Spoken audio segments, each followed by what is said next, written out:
اعوذ باللہ من الشیطان الرجیم بسم اللہ الرحمن الرحیم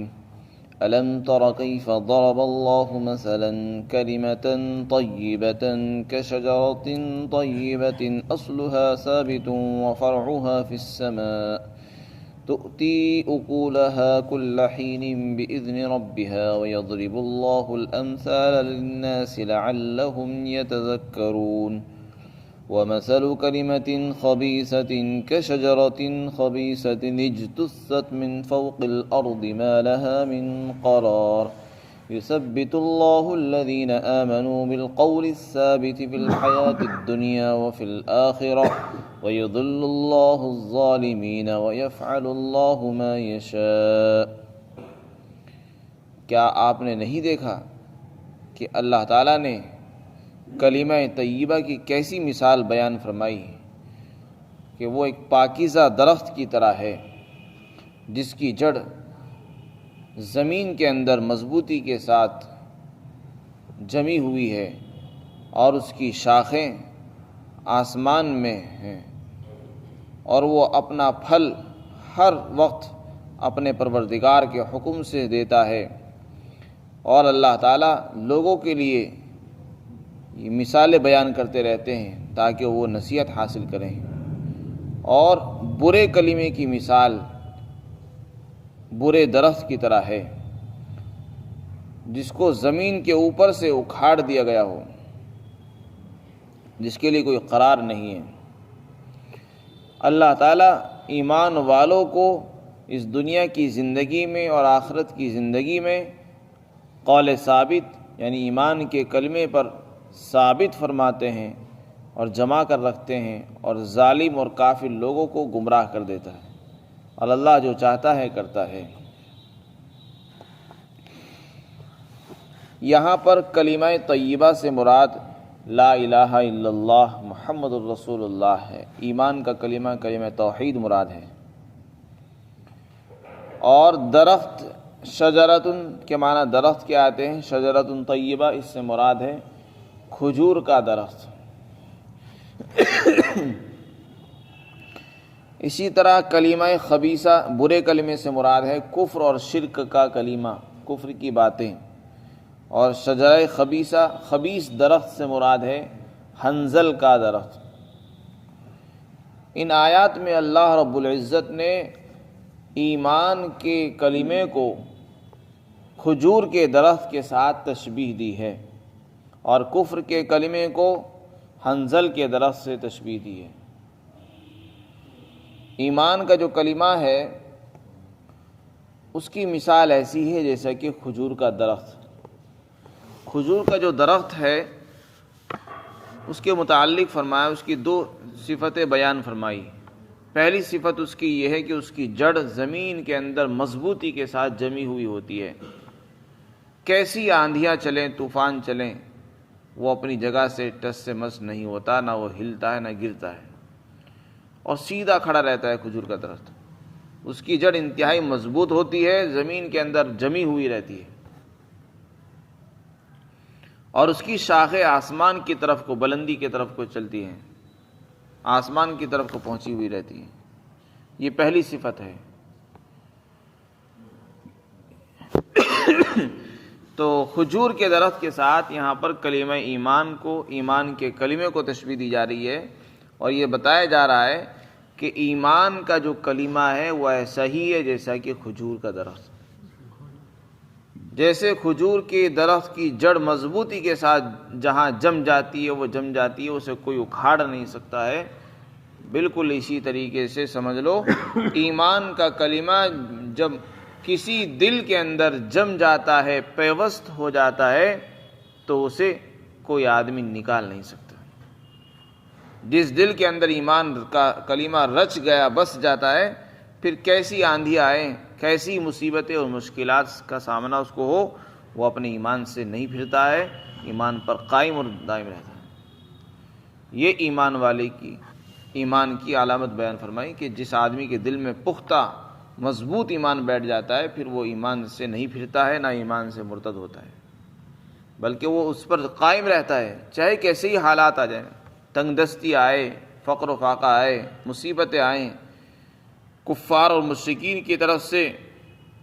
اس کو ایمان سے پھیرنے کی کوششیں کی جائیں، لیکن وہ اپنے ایمان کو نہیں چھوڑتا ہے، کیونکہ وہ اس کے دل میں اس کا ایمان کا جو درخت ہے وہ جم چکا ہے۔ اور جیسے کھجور کے درخت کی شاخیں اوپر کو جاتی ہیں بلندی کی طرف کو، بالکل اسی طرح ایمان کا جو کلمہ ہے اس کی شاخیں، اس سے مراد ہے ایمان کے اعمال، ایمان کے تقاضے، نیک اعمال۔ مومن بندہ جب نیک اعمال کرتا ہے تو وہ اللہ کی طرف کو، آسمان کی طرف کو چڑھتے ہیں اور اللہ کی بارگاہ میں پہنچتے ہیں، اس پر اللہ تعالیٰ کی رضا خوشنودی اس کو ملتی ہے اور اللہ کی بارگاہ میں وہ مقبول ہو جاتے ہیں۔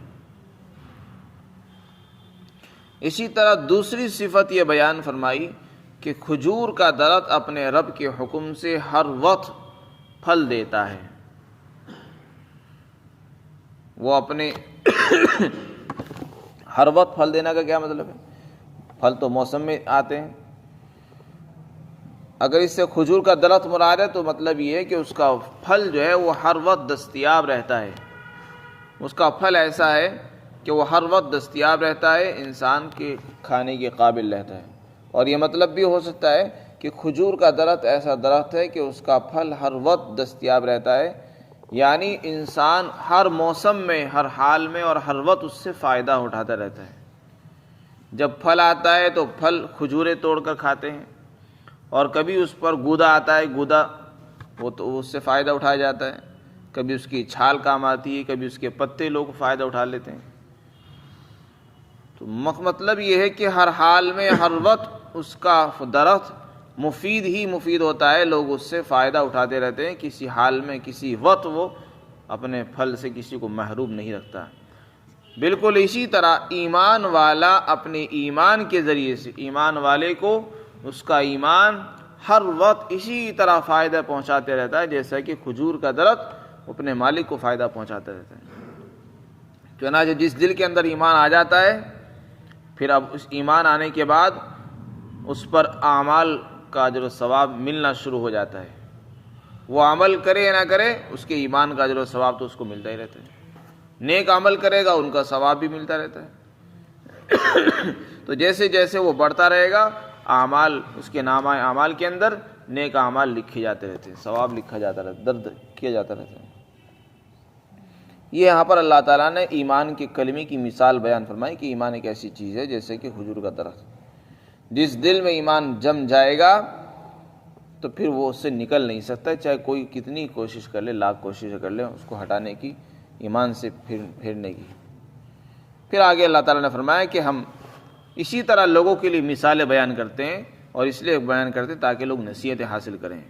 ایمان کوئی معمولی چیز نہیں ہے، اس لیے اصل چیز ایمان ہے۔ ایمان جب دل میں ہوگا تو پھر ساری چیزیں آسان ہو جاتی ہیں۔ پھر دوسری آیت شریفہ میں کفر کے کلمے کی مثال بیان فرمائی۔ کفر کا کلمہ، شرک کا جو کلمہ ہے،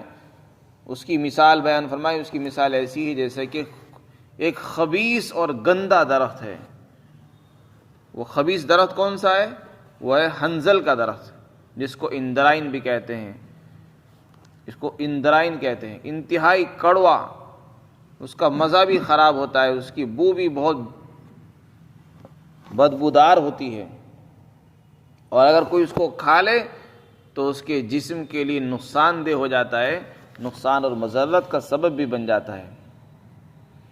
اور وہ اتنا ہلکا ہے، زمین سے اس کا تعلق اتنا معمولی سا ہوتا ہے کہ اگر کوئی آدمی ہاتھ سے بھی اس کو اکھاڑنا چاہے تو اکھاڑ سکے۔ اس کی جڑ بھی مضبوط نہیں ہوتی، جڑ کے اندر بھی نہ جڑ میں مضبوطی ہے، نہ پھل میں مٹھاس ہے، نہ بو کے اندر جو ہے مزیداری ہے، کسی چیز میں مزیداری نہیں، بلکہ سوائے نقصان کے کچھ نہیں ہوتا۔ وہ حنظل کا درخت ہے۔ تو یہاں پر حنظل کو درخت کہہ دیا گیا ہے، حقیقت میں اس کا درخت نہیں ہوتا، اس کی بیل ہوتی ہے۔ ایک درخت ہوتا ہے حنظل کا، اس کی بیل چلتی ہے، اور بیل تو معمولی سی ہوتی ہے، اس کو کوئی بھی آدمی اکھاڑنا چاہے اکھاڑ سکتا ہے زمین سے، اس کا تعلق اتنا مضبوط نہیں ہوتا۔ تو اس آیت شریفہ میں اللہ تعالیٰ نے کفر کے بارے میں فرما دیا کہ یہ جو کفر ہے دنیا میں پھیلا ہوا ہے، جس سے انسان پریشان ہو رہا ہے، وہ سوچ رہا ہے کہ کفر تو دنیا میں زیادہ ہے، کافر بھی بہت زیادہ ہے، مسلمان کم ہیں، ایمان والے کم ہیں، اللہ تعالیٰ فرماتے ہیں یہ کافر چاہے زیادہ کیوں نہ ہو، یہ ایسے ہی جیسے کہ بغیر جڑ کے، ایمان والے کا جو ایمان ہے وہ اس کے پاس جڑ ہے، اور جس کی جڑ ہوتی ہے وہ مضبوطی کے ساتھ قائم رہتا ہے، اس کو کوئی اکھاڑ نہیں سکتا۔ اور کفر کی مثال ایسی جیسے کہ حنظل، کہ اس کی درخت کی جو جڑ ہے وہ اتنی نازک ہے کہ کوئی بھی اس کو آسانی سے اکھاڑ سکتا ہے۔ تو کفر اتنا بودا اور مزمحل اور کمزور ہے کہ جب حق آئے گا تو وہ ٹک نہیں سکے گا، چاہے وہ ہمیں نظر آئے، دیکھنے میں پھولتا ہوا پھیلتا ہوا نظر آئے، لیکن جب حق آتا ہے تو پھر وہ اکھڑ جاتا ہے، سامنے ثابت نہیں رہ سکتا، مضبوطی کے ساتھ قائم نہیں رہ سکتا، کیونکہ اس کی جڑی مضبوط نہیں ہے۔ اور جیسے حنظل کا جو پھل ہے وہ انتہائی کڑوا ہوتا ہے، اسی طرح کفر کی جو باتیں ہیں وہ انتہائی کڑوی ہوتی ہیں، کافر کو نقصان ہی دیتی رہتی ہیں، اس کو بدبودار کرتی رہتی ہیں، اس کے مزے کو بھی کرکرا کر دیتی ہیں، زندگی کو خراب اور برباد کر دیتی ہیں۔